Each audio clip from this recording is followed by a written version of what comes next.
Ladies and gentlemen, welcome back to Fulton Street Beats. We have the Chibson Les Paul Black Beauty on the bench. Is it exact to a Gibson? No, they're never going to be. I think we have yet to see a guitar that is exact to a Gibson unless they are built by a luthier and made to be exactly like a Gibson, but somehow they get away with that, and that's okay, which is, I find, really strange. This is one that I got from a seller who is no longer there. So I can't really leave you a link to a seller because, well, they're no longer there. I happen to get lucky on this guitar, and it is actually quite exquisite. It's a nice, it's probably, honestly, the nicest in stock form, coming in stock like this, Chibson that I have gotten yet. Now this one does have a nitro finish. I have tested the finish on the inside with a little bit of acetone. Melted right away. They did use a nitro finish on it, as I suspected, and if you get the guitar in a certain light, you can actually see the waves in the nitro finish, characteristic of it. It's a deep shine. So we're going to go over a lot of aspects of this guitar and why I believe it is so cool. It has a lot of features that a Gibson has. It has a correct body shape. It's like a 50s style horn on it. It does have really, really nice binding on it. I believe I found one little bit of imperfection in the binding in this area here, and it's, man, you got to really look for it. But it looks really good. Front and back bindings are nice. Now, I got a lot of comments when I first presented this guitar. Somebody says, oh, the binding looks massive. Well, it is. It's made after a 50s Les Paul. It's not made after a modern one, so it's a little bit different.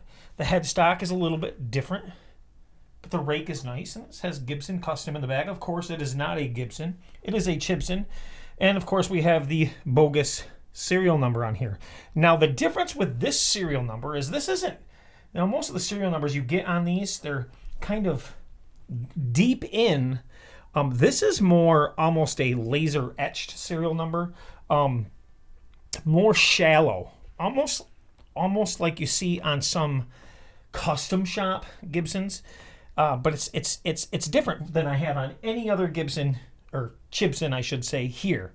These Grover tuners on here are definitely not real, and which is really funny, being probably the better of the Chibsons that came through here. I actually have had two that have came in with what I believe to be actual Grovers on them because, well, they act and look identical, font, everything to the actual Grovers that are on my, or were on my Gibson SG.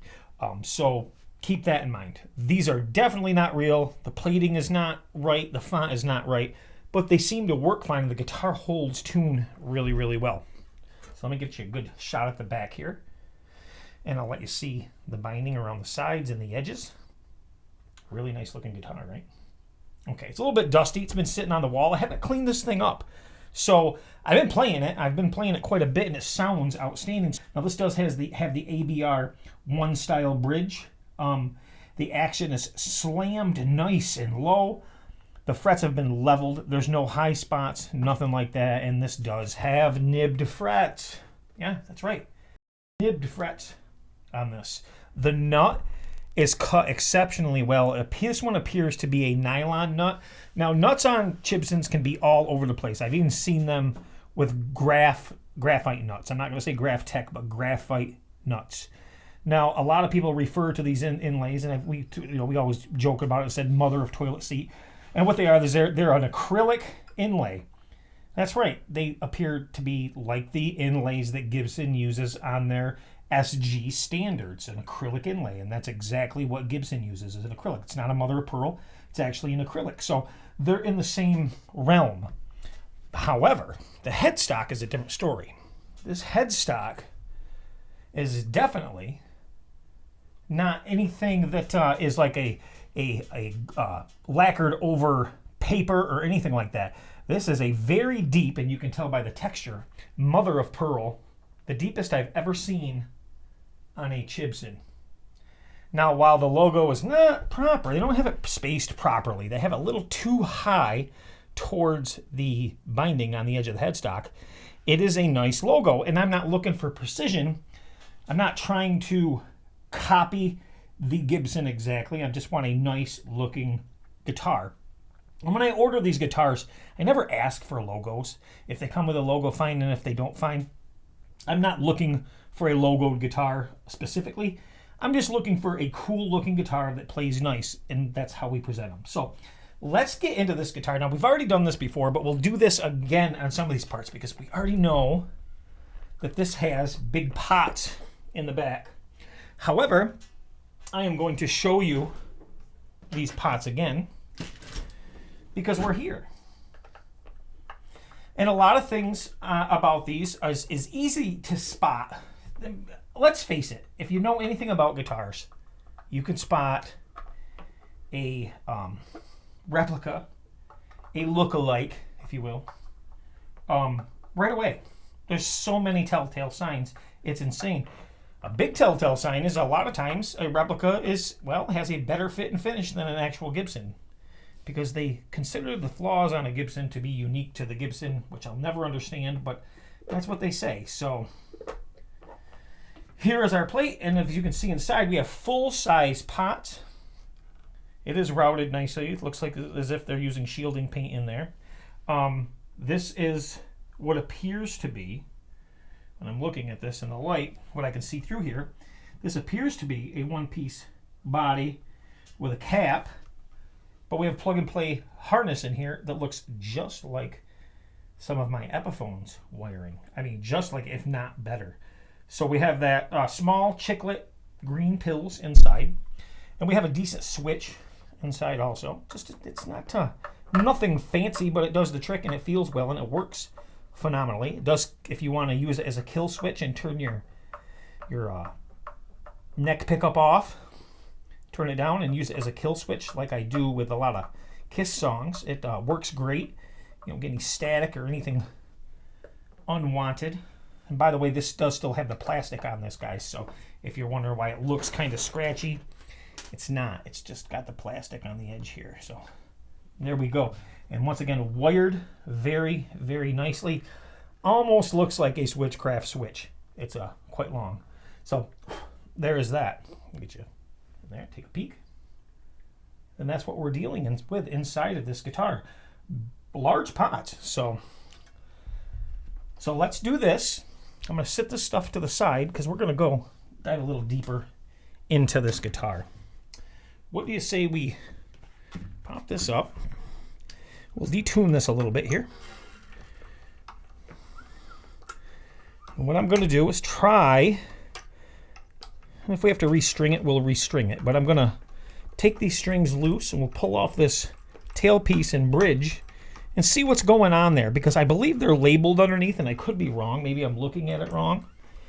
But if it's anything like the Ace Frehley Chibson on the wall behind me, that actually had an Epiphone tailpiece, or was it the bridge? I can't remember. Maybe it was both. I can't remember. But one of them, or both of them, was actually Epiphone labeled, and that's actually been verified by a couple of subscribers who've bought from that same seller. Don't ask me who that seller is now because I really don't remember. I get that a lot. Who is it? If you need to know a seller, guys, you got to go back and watch the videos because I can't keep track of all the sellers that I go through. And how do I pick a seller? I pick them at random. I do not. I just do them kind of at random, but I do my research first and make sure they got good feedback. Of course, your due diligence. And let's see, do we have enough to get? So let's see here. There we go. There's one side off. Can we get the other side off? No, we can. What we'll do is pull that back. There we are. So there is our bridge without losing those strings. And we're an unbranded under, I'm sorry, the tailpiece, and we're unbranded under the tailpiece. So I kind of want to sit this to the side right here, and let's pull off this bridge. So it's an open bridge on the bottom, and there's no markings on this. So I'm mistaken on this. It is not labeled, so I was wrong. Not the first time, won't be the last. Really nice pins in this. I'm not going to mess with the action of this, though, so I don't want anything to turn or twist on me. They get dirty and you get stuff on their hands. The inlays are done nice and they're smooth. And And I like to use coconut oil on my fretboards because it cleans really well and it cleans up your frets. And as long as the frets just have some grime on them, it pulls it right off and they don't need a polishing. But another thing that's wrong about these, of course, everybody's even, you can spot right away. They use a poker chip that's not, well, it's a poker chip. A poker chip is a poker chip, I guess, but the font's a little different, and you can tell it's not the quality that you would get with a Gibson. However, the build quality is fantastic. But let's pull out a pickup, and here's another sign, gold screws. Yes, people can change screws to gold. I tend to do that a lot, even on authentic Gibsons, but they wouldn't come with the gold screws. They come with black screws. But we're not trying to fool anybody, so we're going to keep it gold. And hey, I like the looks of the gold. Now, another thing I can tell you is these pickups, man, they sound good in this one. Probably the best sounding stock pickups for a Chibson that I have heard so far. Very good sounding. Let's pull this out. It's labeled bridge. It's quite heavy. And if you're looking inside here, you're going to see how well routed this is. And if you see a mark up in here, it's where I tested for the nitro finish. And you can see where it's kind of melted away right in here. I just tested it in a couple spots and it melted immediately. Definitely nitro. I'm glad it didn't bleed up onto the top because I don't like that.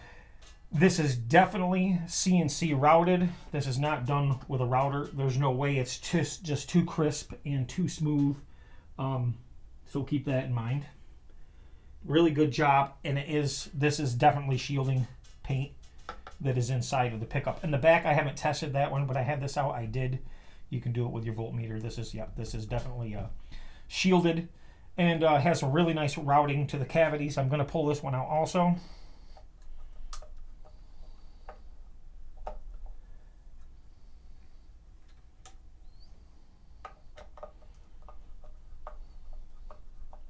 Now, I know I'm not getting you guys the greatest of camera angles. However, it's because I don't have a lot of room around me right now. And right now we're running 2 cameras. Usually, most of the time we're running 3. But I don't have an overhead camera right now. So I'm going to try to get you some. Hold it up so you can see it. If you can't see it that well, I apologize. We'll do the best we can. So here we go. And here is our neck, and the neck is set obviously way up in here.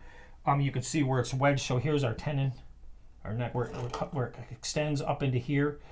So way up and meets this cavity. Very big, very, very chunky. Really nicely done. I mean, as far as build quality goes, this blows away my Gibson SG as far as build quality. And honestly, this one sounds better. This is a better sounding guitar, and if I'm going to be 100% transparent, it's a better playing guitar. Now, of course, they're not all like this. Most Chibsons aren't like this. And if you're looking for one that's identical to a Gibson, this is not the one, but it's good. It's a nice build, a very, very nice build. It's got a good build quality. Let's get some measurements.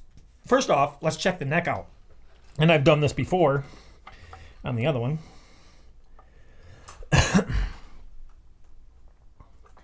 And we'll see that this neck is almost perfectly straight. Got a little bit of relief in there, but fantastic playing guitar. I'm not going to mess with it because it plays so well. It's got 10s on it. I'm going to go to 9s. Once I go to 9s, we might have to make a little bit of an adjustment. The nibs on the guitar itself are done really, really well. Once again, way better than my Gibson ever was. Very smooth, very nice. And you could see where they were hand scraped in between the frets, like a Gibson is, but just done better. Tailpiece back on. We're going to put it in our slots here. Pull it back, spring it in, boom. Very cool. Let's flip this up like so. Put a little tension on these and get this kind of strung back up a little bit here. I just can't get over the sound and playability of this guitar compared to most. Now, what is my absolute favorite? People say, Mike, what's your absolute favorite Chibson that you have. Well, that's my SG. And it was, but I'm an SG fan. When Gibson gets an SG right, they get it right. When they get it wrong, apparently they get it really wrong. Years ago, I had a real Angus SG, and I have kicked myself in the ass for getting rid of that guitar ever since. You know what they say, younger and you need the money. And that's what I did. And I'm very sorry that I ever did that. And if I ever have the opportunity again with the right price to come across another one, I definitely will. I would definitely purchase it. All right, so there we are. So what I'm going to do now is we're going to check this action. Like I told you before, I should have did this first, but we're at like 1.1 millimeter and 1.1 at the 12th on each side. Really low action with no buzz, and very clean up top. We have no buzz anywhere. It is a fantastically set up guitar. Luckily, we didn't move anything, and if I did move it, I might have even made it better. But it's a great guitar. I should have cleaned the fretboard while we had it apart, but I'm going to show you guys a trick to cleaning frets real quick. Of course, we're going to be changing these strings out anyhow later on when the 9s come. But don't worry about this. This isn't going to ruin your strings either. A lot of people are cringing because they just don't know. I've done this stuff for a long time. Coconut oil. Get it right in there. Don't worry about your strings. Stuff's pH neutral. It's not going to rot your strings out. It's not going to do anything crazy. As a matter of fact, it'll come off your strings very well. You can even get this stuff on your nut, and it'll lubricate the nut. Now, here's the thing. You don't want to use this stuff in the cold because it'll harden on you. So when you clean this off, if you see that, you just get this a good, use a toothbrush. You can put it on with your fingers once your board is clean, but this is cleaning the board instantly, by the way. So this is going to take off any of the black residue that you have, and you can do it on the strings because it takes the black residue out of the strings also. So it's actually will clean your strings, and if you want to get some on the nut, lubricates the nut, that's fine. Just make sure you get in there good. Let the brush do its work. You have to rub. Honestly, this stuff lifts like immediately. And it works. You can use your lemon oil for touch-ups afterwards, but your initial fretboard cleaning, I always swear that this works the best, and it's so fast. You will have to clean your guitar, of course, especially being black afterwards, because you'll get, it's going to get greasy. But that greasiness doesn't last. As soon as you wipe this stuff off, it's gone. So that is it right there. We put the rag. I'm going to put the rag right on the strings here. And this is this. If you get a guitar and you don't want to restring it right away, but you want a clean fretboard, do that. And what you'll find too is that your frets all of a sudden, oh, they're shiny. They're clean. That's right. Now, of course, when we get our new strings in, we will come back through and we will polish these frets.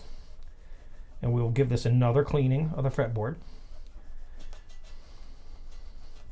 Come back through, wipe it. This now you'll find you'll be like, whoa, how was that coconut oil gone already? That's just it. It doesn't stay once you wipe it off. It's soaking in to the board, but just enough to nourish it. And sometimes you have to do this twice, but it works so much better than initially than your coconut oil or your lemon oils.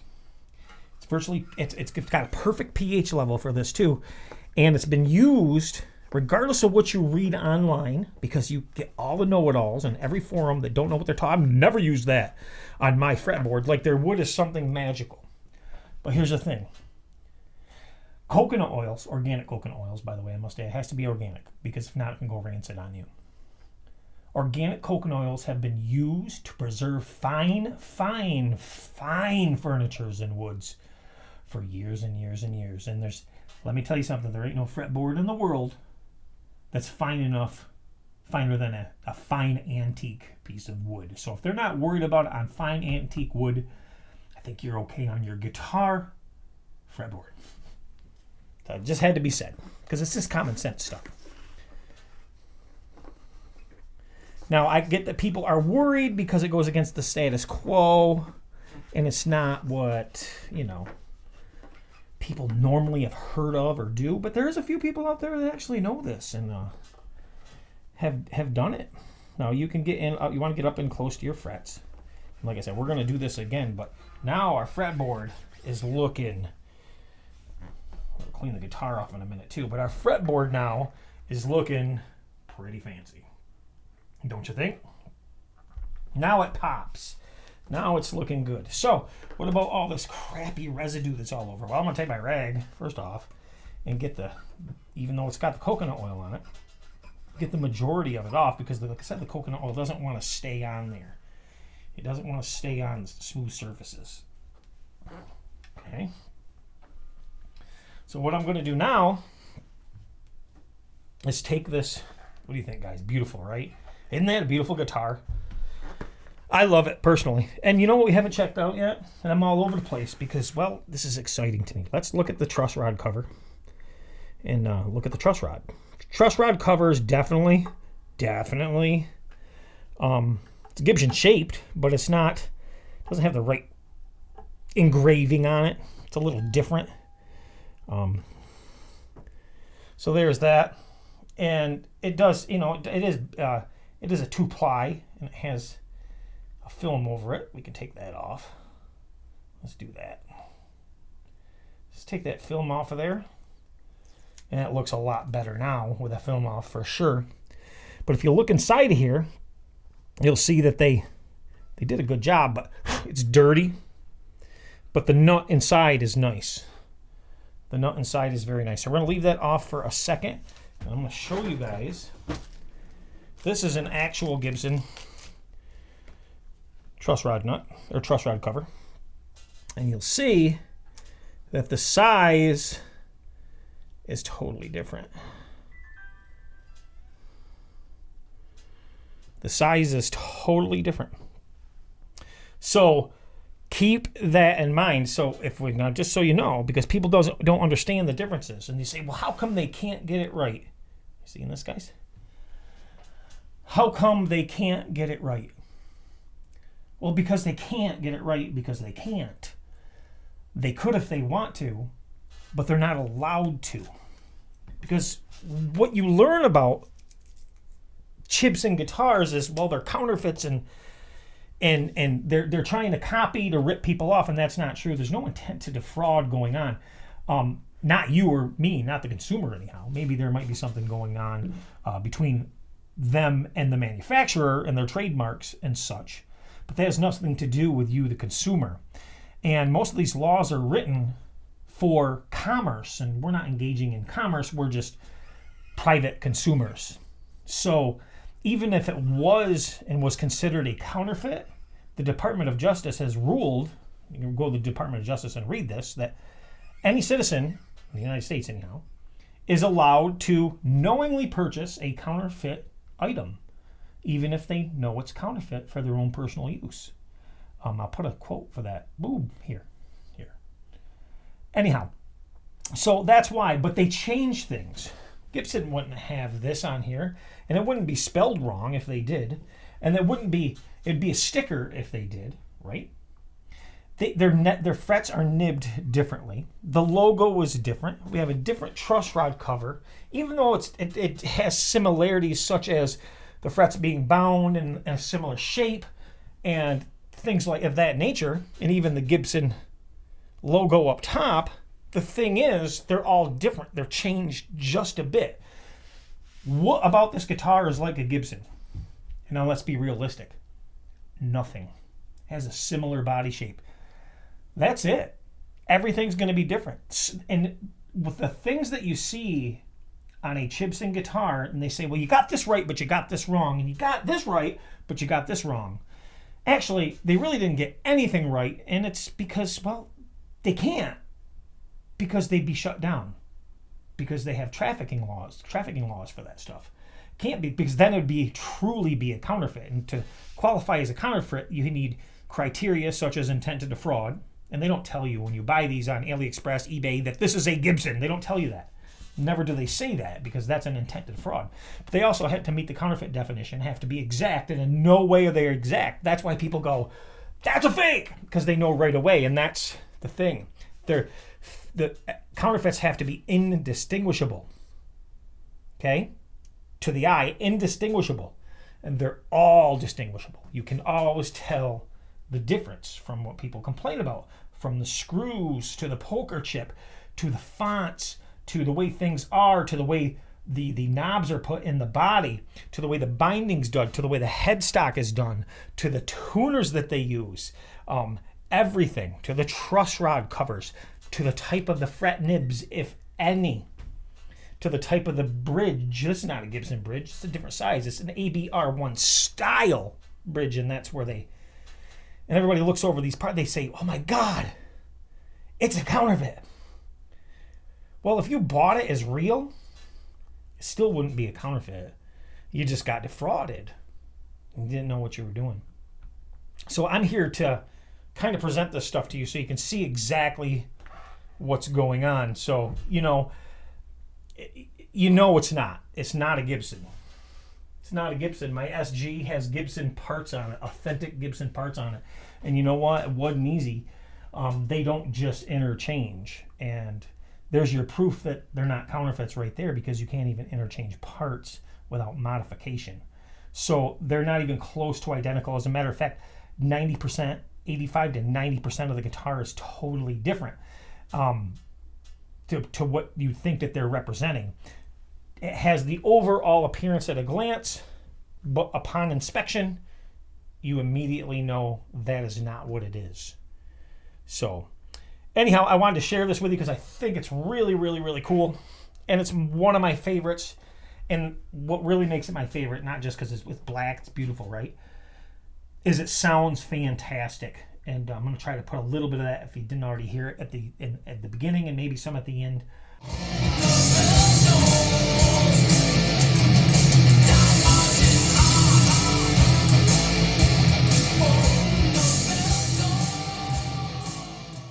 But it sounds fantastic. It plays really, really well, and it looks good. And that's what it's all about. Logo on the headstock, it doesn't make a difference to me. I know what it is. You guys know what it is because I tell you what it is, and hopefully when you look at it, you can tell what it is also. And of course, you do see people that are trying to, defraud people, selling this stuff as real. And what they're doing is looking for somebody who doesn't know guitars at all. Your new player who just doesn't know guitars. That's wrong. It's fraudulent. But these guys have figured it out. Yeah. And now all I have to do is play the dumb card and say, well, I didn't know. I got it from Joe Blow from Kokomo, and I don't know. I thought it was real, or it was a pass down. It was a family heirloom, or whatever excuse that they use. You guys have seen them all. Well, those are just scumbags, and they'd rip you off no matter what it was. But so just know what the signs are. And here's some things too, guys. A lot of real Gibsons get called out as fakes because of certain things. Two, like the gold screws. Well, people upgrade those all the time. Just so you know, upgrades are done to get some put roller bridges on them. Some actual Gibsons didn't come with a pinned bridge. Some actually came with slots. Case in point, the Angus Young Thunderstruck style guitar.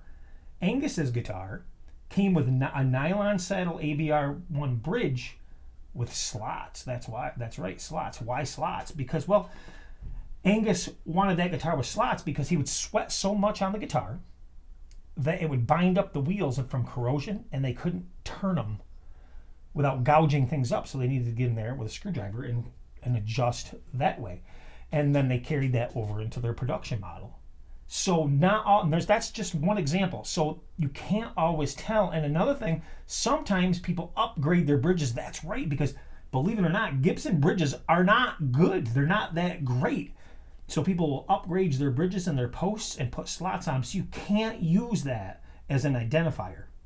And you can't even use the nut as an identifier, because a lot of people will order these guitars with a Gibson style nut on the end. That's right. But there is plenty of identifiers. Number one thing to look at for an identifier is the location of the tuners. Now, a lot of people will mistake a misplaced Gibson logo, and it's really actually not misplaced, as being misplaced because it's an optical illusion because of the placement of the tuners. Usually on a knockoff, on a replica guitar, the tuners start much lower on the headstock. But is that a bad thing or is that a good thing? Well, it's honestly a good thing, and here's why. Have you ever seen a Gibson where the strings come up and almost touch, if not touch, the middle tuner?